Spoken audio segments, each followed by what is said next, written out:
This is OwlUp, where learning happens in minutes, not hours.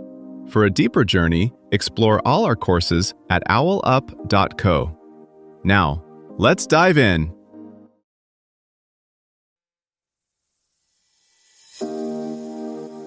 Welcome back to Chapter 2 of the Neural Network Mysteries Under the Hood of AI.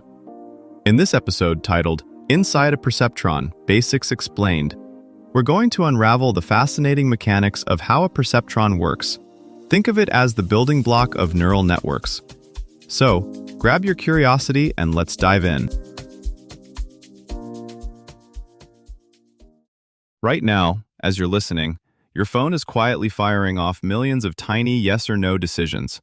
No drama, no fanfare, just relentless microscopic votes. In this episode, we'll zoom in on one of those voters and uncover how such a simple rulebook powers modern AI. Those tiny votes don't happen in a vacuum. They're grounded in numbers, not magic. At the heart of each decision is a small calculation. Several inputs arrive, each carrying a different level of importance, and they get combined into a single verdict. It's less like a coin flip and more like a careful tally. To see why this matters, think about recommendation systems. Your watch history, time spent on clips, and search terms don't all count equally. Some signals are amplified, others are barely whispered. A perceptron is where that whose voice matters more logic first becomes explicit. In this episode, we'll step inside one perceptron, track what happens from raw numbers to final decision, and see how this humble mechanism became the blueprint for far deeper, more flexible networks. Machine learning researchers in the 1950s weren't surrounded by GPUs or billion-parameter models. They were staring at simple datasets and asking a blunt question. Can a machine separate these points into two groups on its own? That question led to the perceptron, not as a grand AI master plan, but as a very specific tool. Draw a clean dividing line through data. Think spam versus not spam, safe versus unsafe, approve versus reject. In this episode, we're focusing on that narrow talent, how one tiny unit draws a border in number space, and where that border inevitably fails.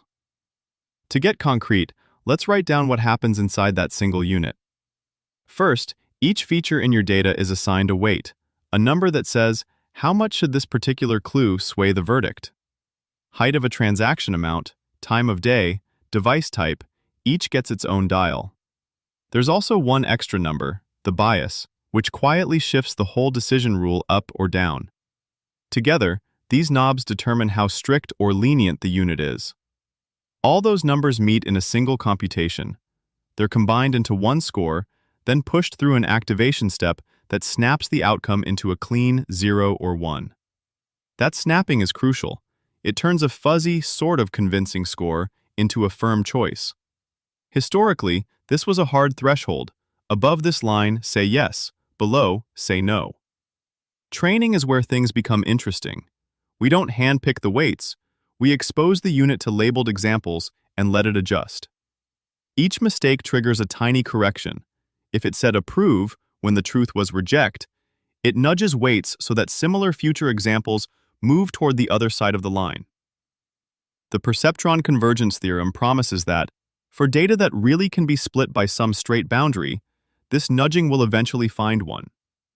That straight boundary is the key geometric picture. One unit can only carve space with a flat cut. As soon as the pattern you want bends, like the classic XOR arrangement of points in opposite corners, you hit a wall.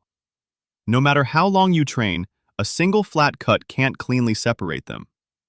Yet this modest tool scales. Stack many such units into layers, and you're suddenly drawing intricate, folded boundaries in high-dimensional space. Each added layer recombines earlier outputs, assembling more complex shapes. Modern GPUs exploit this by crunching billions of these small operations in parallel, turning what was once a single line on a 2D plot into vast, multi-layered decision surfaces that power image recognition, translation, and more.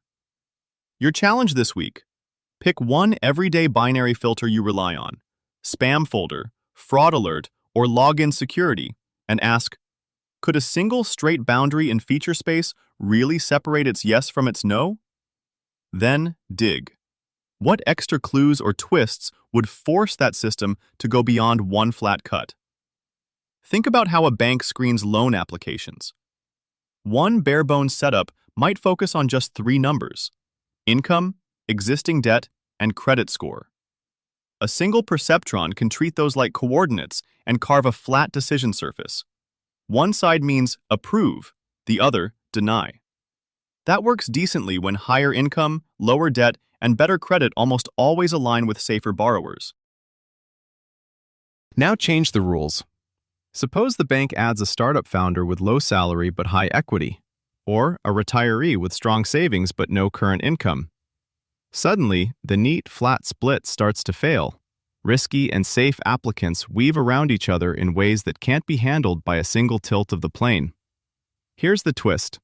Early credit scoring systems were closer to that flat cut, based on a few handcrafted rules. Modern risk engines layer many such units, each specializing in patterns: frequent small purchases, unusual travel, timing quirks, letting the overall model follow the tangled contours of real financial behavior instead of forcing a single, rigid boundary. As hardware shrinks and spreads, this old idea quietly gains new jobs. Tiny models on wearables or home sensors can lean on Perceptron-style units to flag anomalies right where data is born, without phoning the cloud. In policy circles, the appeal is different. A single, transparent boundary is far easier to audit than a maze of hidden layers, so it becomes a reference point when regulators ask, how simple could this decision rule be, and what extra complexity are we really buying? Zooming out, that lone unit is less a relic and more a seed. The same math now runs in camera autofocus, on-device dictation, even tiny chips in appliances quietly tuning power use like a smart thermostat adjusting heat. As we stack and shrink these units, the open question becomes, how simple is simple enough for decisions that shape real lives? To go deeper, here are 3 next steps. 1. Open a free Google Colab notebook and literally code a single perceptron from scratch, no libraries, using the Perceptron learning rule. If you need a guide, follow along with Section 1. 2. Of Nielsen's Neural Networks and Deep Learning, online, free, where he walks through neurons as weighted sums plus activation. 2. Play with an interactive perceptron visualizer like TensorFlow Playground, playground.tensorflow.org. Set it to a single neuron, toggle activation functions, step versus ReLU versus tan-age, and watch how changing a single weight or bias rotates/translates the decision boundary. 3. Grab the classic iris dataset from scikit-learn. Train a perceptron model, scikit-learn just.learn.learnin, coupledays/perceptron. Print and inspect the learned weights and bias so you can connect each number directly to how the neuron is separating one flower class from the others. This was OwlUp, your daily step forward. To keep learning with structured courses and more insights, go to owlup.co. Until tomorrow.